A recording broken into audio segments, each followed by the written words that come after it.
Hello, comrades. Commissar Bro here today with Pandora First Contact. Another game from Slitherine.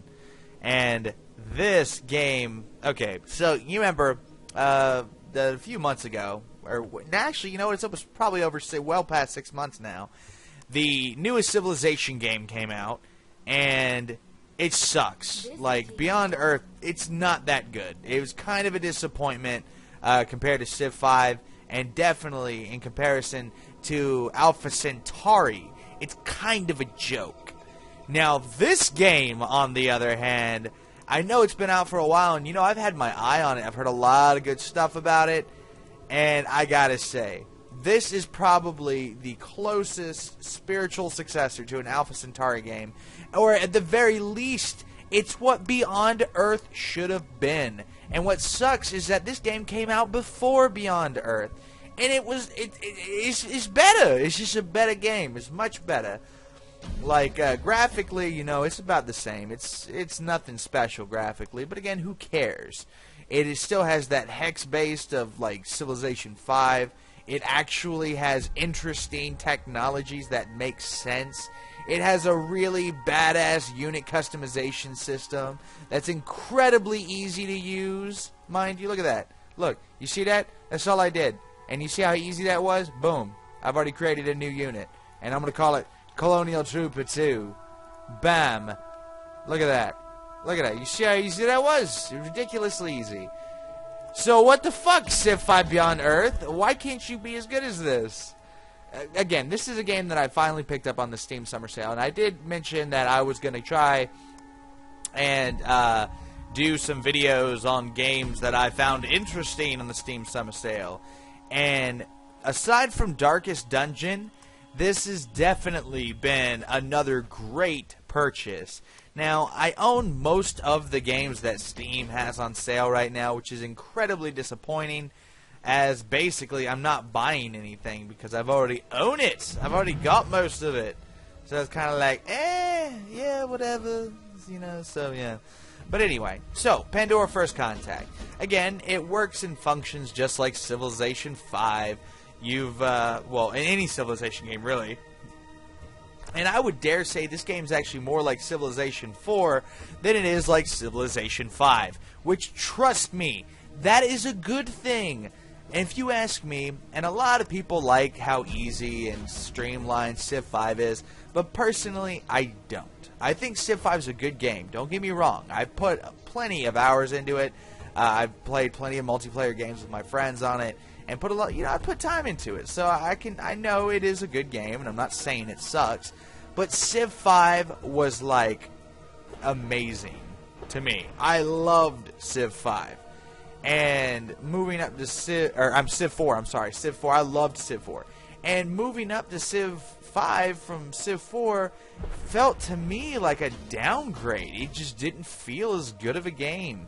It seemed, like I said, they made it too easy, too streamlined. They took away a lot of the customizations that comes with creating your own empire, basically. Now, this game, I will say, it is very, very similar to Civ 5. It's not, like, different in terms of how the actual game mechanics work.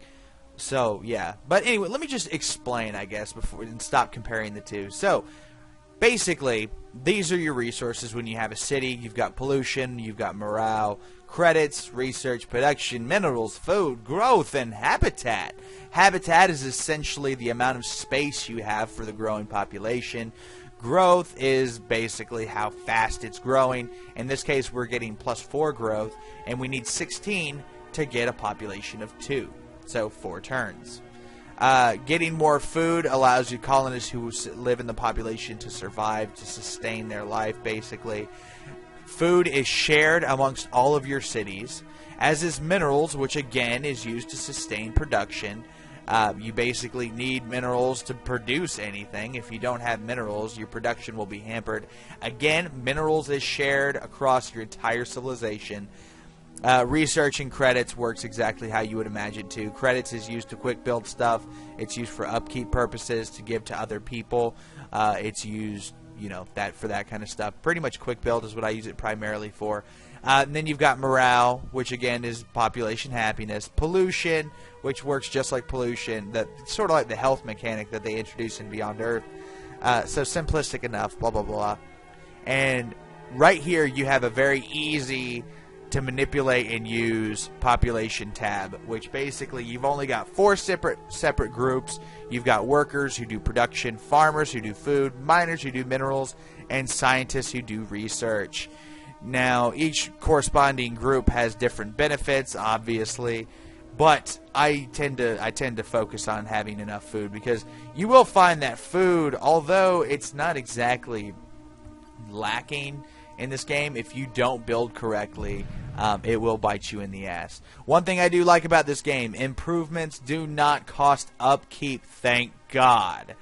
Like, I get it completely from an actual realistic standpoint, that upkeep probably should cost, or, you know, like a road, you should have to pay to maintain it. But in this game, it's not so detrimental to where every single piece of road costs 1 gold, which is a bitch. Like, I mean, you basically can only build roads directly to your cities. You can't kind of strategically place roads in other areas. It's just not cost effective. Despite the fact that it makes sense that you put roads where your men frequently have to travel through. But again, it's too expensive to really, you know, do it reasonably to at least any idea or imagination. But anyway, so yeah, you've got that. Another thing you've got in this game is stacking combat. Yes. Again, another big thing about Civ 4 that I loved that Civ 5 didn't have. Don't get me wrong. It makes sense to, you know, it's balanced. It's all for balance purposes. But I actually feel more limited in Civ 5 by not being able to have multiple units than being able to stack them together. To me, there's actually a little bit more strategy and planning that goes into actually defending your cities.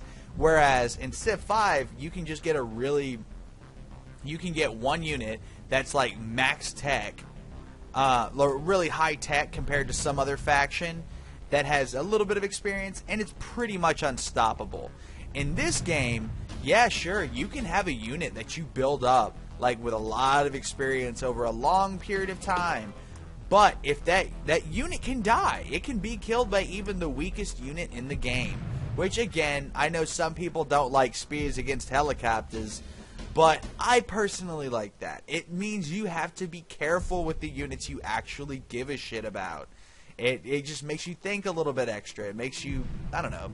It's better, in my opinion. It's better. I like being able to stack it. I get what they went for, and because they kind of, like, after Civilization Revolution came out, they kind of like, oh, well, let's do this, let's streamline this and make it easier to introduce it to a wider mass market. And as far as sales are concerned, that was definitely a success.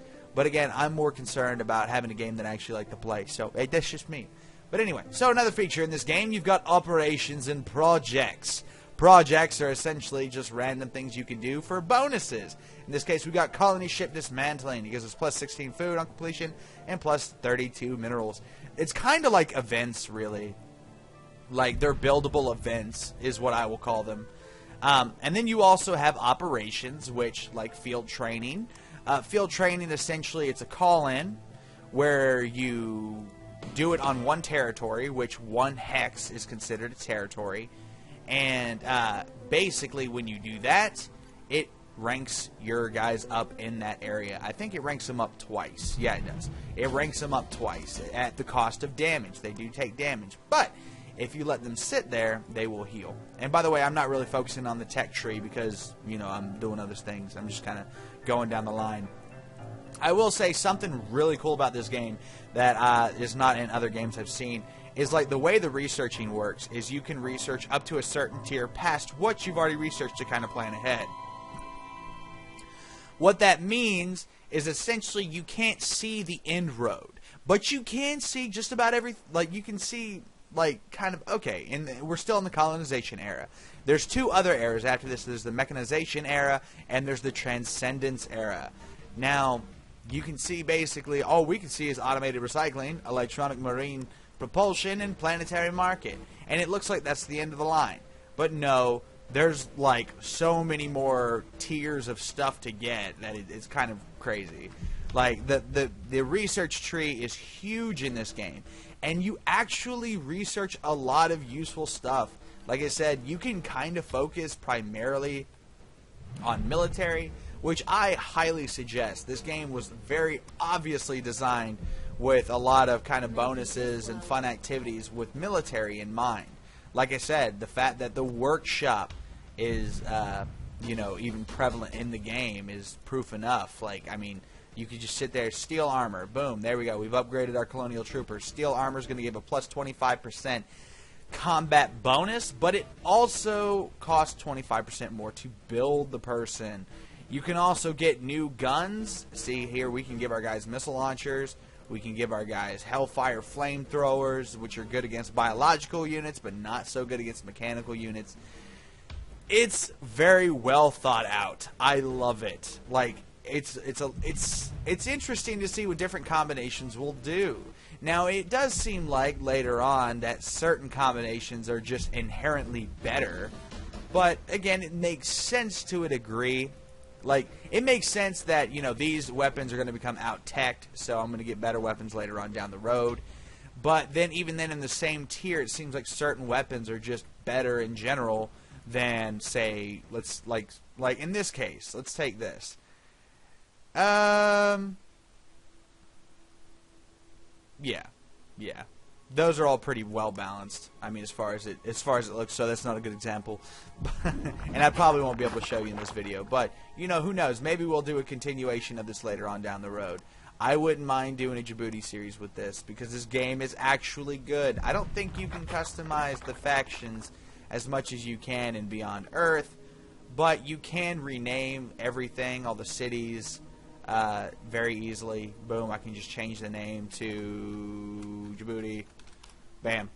Done. Oh, and there's actually, the factions, there's actually big differences in terms of the passive bonuses between the factions. I don't really like how the colony ship system is set up in Beyond Earth. I don't like it. I mean, it's interesting, yeah, but again, it's one of those situations where it seems like one combination is way better than the other combinations. So it kind of makes you wonder, what's the purpose of doing anything else anyway, when I've already got the best of the best of the best? So, again, it's personal preference.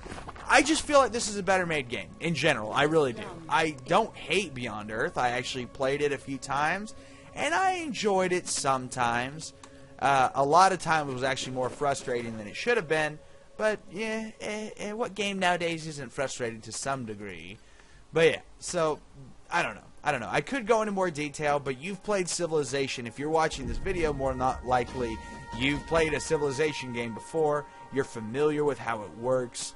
And this is kind of just another type of Civilization game.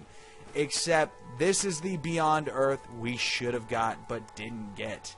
And instead, we got some other than this good stuff. But yeah, whatever. I'm not particular. I just play games to play games, right? Yes, very much so. Anyway, this has been Commissar Bro, just giving a quick look at Pandora First Contact. This is a really fun game. I highly suggest it. I think the sale for it might be over. It's still like 25% off, I'm sure. But it's not as on sale as it was. I think I got it for like $7 or something. I didn't get the expansion. In hindsight, I wish I did. I didn't think it was going to be this good, to be honest.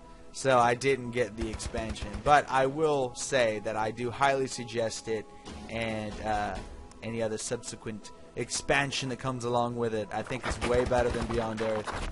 And even with the new expansion for Beyond Earth coming out, I still don't think it's that good. So, but anyway, this has been Commissar Bro, and I will see you next time.